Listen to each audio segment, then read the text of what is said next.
I think the fans of Violet Evergarden will agree. This album has turned out to be an amazing work. I felt, I wish it wasn't over. I want to continue doing Violet Evergarden's music. The melodies in Evan's music are really wonderful. His overall sound is great, but I think it's his melodies that really stand out. And I really have Saito-san to thank for that, because he really led me to a path to where I am now, and I really think that is reflected in Violet Evergarden's music. So thank you. You're welcome.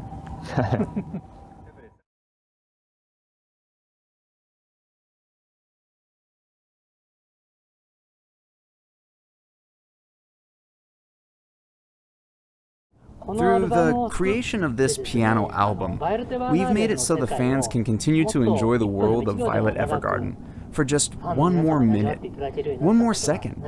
I'm glad we could do that. I love Evan's music, and so I thought, I want to show the world the beauty of his songs in yet another format. So I'm really happy to be able to bring to the fans Evan's wonderful songs through this piano album.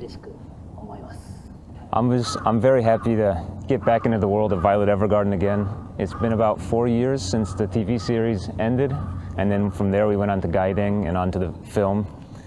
And after wrapping up the film and the bonus disc that came along with the film, I felt, I wish it wasn't over. I want to continue doing Violet Evergarden's music. And with this project, we were able to revisit a lot of my favorite tracks from the TV series, from Gaiden and from the film, and put them in a collection that I think really shows what I consider to be my favorite tracks in the series and what really represents the series to me, and I hope also to the fans as well.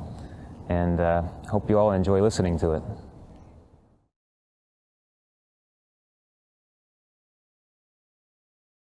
So I had this idea at first. The Violet Evergarden movie had just finished, and its soundtrack had just been released. And the business side of the project was starting to cool off. I had mentioned earlier, but I think Evan's music really should be given the chance to be expressed in different ways. So as I considered what we could do, well, the melodies in Evan's music are really wonderful. His overall sound is great, but I think it's his melodies that really stand out. And with these wonderful melodies, I'm sure we can find new ways to express them. You know, the piano may just be one instrument, but I believe it has just as much power of expression as a full orchestra. And so I thought, if we go for a piano arrangement, Evan's melodies could definitely stand out even more, leave a stronger impression on everyone who hears them. And it would be great for people to enjoy them now. That's how this project got started. For me, I first heard about the project through my manager, and I was very excited to do it. Growing up, listening to a lot of Japanese soundtracks, I really liked when they'd release a piano collection of the songs, or even with the scores that have like piano scores or solo guitar scores. And I like to try to play those, and I really thought it was a cool concept, so I'm super happy to have the opportunity to have my music be arranged for piano and released for everybody to listen to. And Saito-san was talking about, he really likes my melodies, and he thinks the melodies are, you know, what makes Violet Evergarden's music very special. And the interesting thing is, when I first moved to Japan, some of my first jobs were with Saito-san about 9-10 years ago or so, my melody lines were a little bit on the weak side, and Saito-san always told me, you gotta write a better melody, more melody, much nicer melody. And so, trying to put a bit more, not just the feeling of the music, but with the melody express certain emotions and certain more deeper feelings. And I really have Saito-san to thank for that, because he really led me to a path to where I am now, and I really think that is reflected in Violet Evergarden's music. So thank you. You're welcome.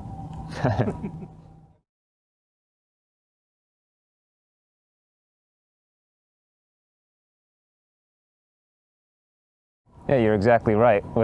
It wasn't quite in that sense as Violet, of course, but from a musical standpoint, where I knew what I wanted to do, and I could get the feeling there, but without a nice melody to carry it, it lost a lot of its emotional feeling and emotional weight. And I think that having that extra bit of oh, I see, this is what makes it, this will make the song, bring it to the next level, make it more special. It was something that really helped me in my career, and it's still something I think about all the time when I'm working these days.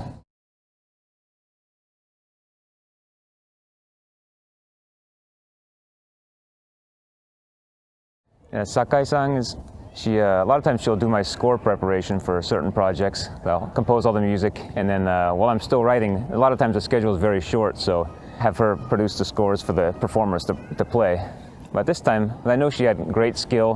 Her scores are very well done, very beautiful scores. It was a very interesting process because I myself am an arranger, and having her arrange my music that I arranged for the TV series and the films was quite a new experience for me. And there's a lot of things that where she would do the original arrangement for it, and then I would check all of it.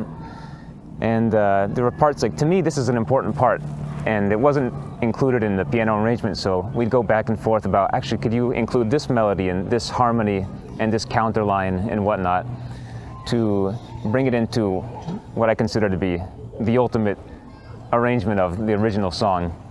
Because I guess it depends on who you are when you listen to the song. For some people, oh, this part is just maybe a sub part, maybe it's not too important. But to me, oh no, that's a very important transitional passage that leads to the emotional buildup of the next melody. So we discussed back and forth over over 40 songs, multiple times, doing retakes and getting it fine-tuned to just the right arrangement, and that's how we got it done. It was great. She was a great arranger and very easy to work with. I've had the chance to work with Miss Sakai as a pianist for other projects before. She knows the piano very well. And what makes her arrangements special is she knows what makes the basic themes of Violet Evergarden so special. And she knows what the audience wants to hear. Being able to take that and express it through the piano is what made her a wonderful fit for this project. Rather than just focusing on the technical aspects of it, she has the ability to create music the fans will be pleased to hear, and I think she accomplished that this time too. I think so, yeah. We wanted the concept wasn't to arrange it as a totally new feeling and like a jazz arrangement or something like that. We wanted to keep the original feelings and original expression, but have it arranged in a piano format, in a way that it's a bit of a simpler way of listening to it, but it still includes all of the emotional depth. I think she nailed it.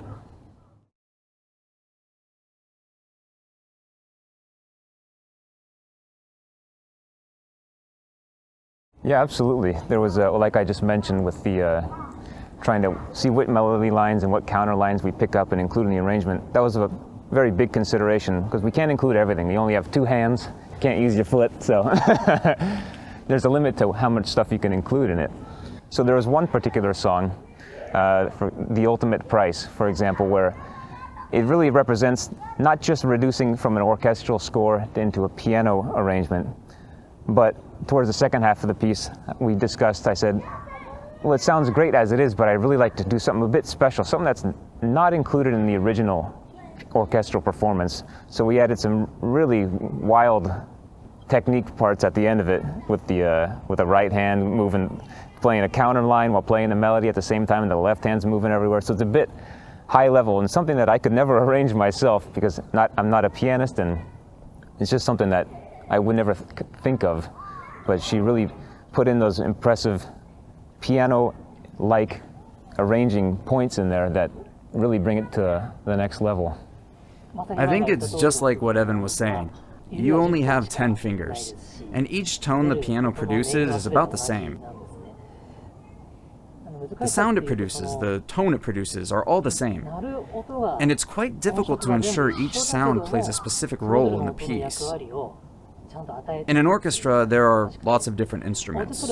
Violins, flutes, trumpets, lots of others. And when you hear those play together, you know, that's a trumpet. That's a flute, right?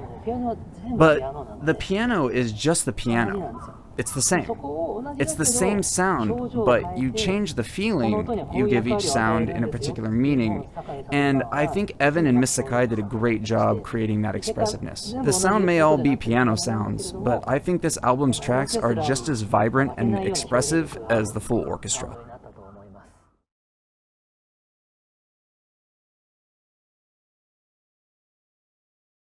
About the tracks on the album, Mr. Nagao from Atlantis record label worked on the track selection this time.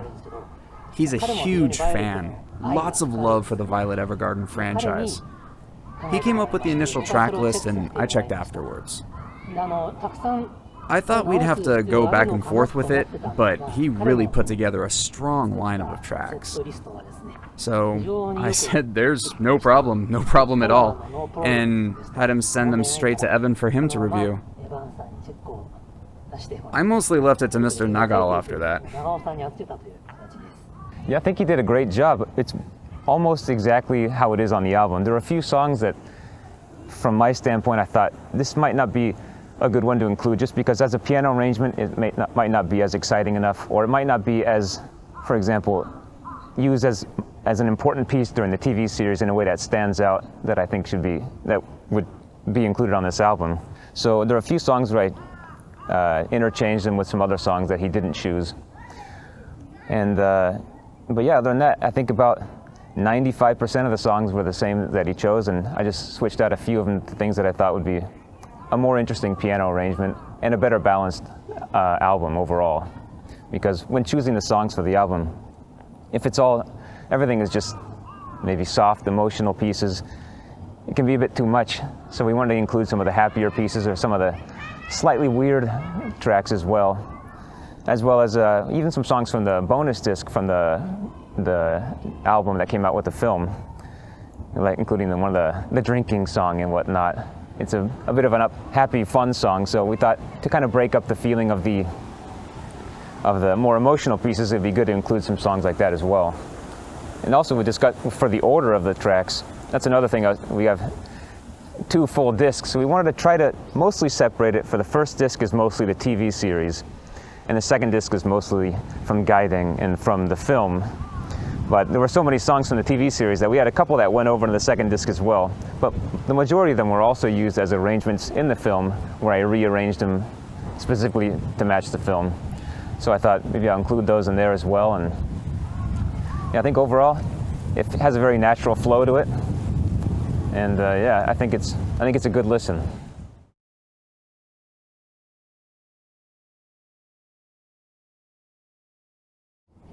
In general, Evan's melodies don't clash with each other very much, no matter how you mix them up. And because the tracks are all based on his original compositions, it really wasn't that hard to bring the new arrangements together. Matching the sounds of different composers' tracks can be hard, but these are all Evan Call songs. So I think it was quite easy this time. What do you think, Evan? I agree. I think because it's all my music, there's no outside sounding sounds that would kind of be hard to bring in. It's all one project. It's all Violet Evergarden's music, and I composed it in a way that tries to maintain that overall feeling that, oh, if you listen to this kind of brings back the memories of Violet Evergarden and her story. So I think we didn't really have any problems from that perspective. I think it went pretty smooth.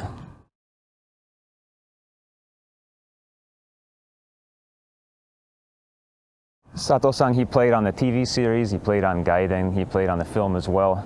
And he plays on a lot of my projects whenever I have piano. He's a great piano player, plays classical, plays jazz, plays everything, great improviser. So I absolutely want him to play on this album as well. And I think there's a lot of meaning to it since he played throughout the whole entire series. And this time there's so many tracks, and it's a very long album, and a lot of the arrangements are pretty complicated. So when we were preparing the scores to send to him, I'm sure he was a bit nervous because the recording was approaching and there wasn't a whole lot of time to practice. He had maybe a few weeks, but a few weeks to learn sometimes, concert level arrangements for about 2 hours of music is a lot of tracks to not memorize, but to get prepared and ready for recording. And so yeah, I'm sure he was a bit nervous about it.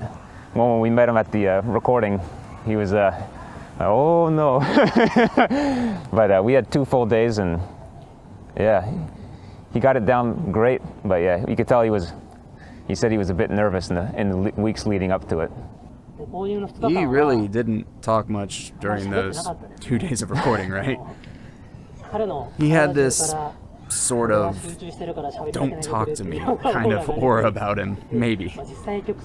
There were a lot of tracks to get through, and so rather than chatting with him and getting excited about the recording, I think we all considered his feelings and tried our best to let him focus on the task at hand.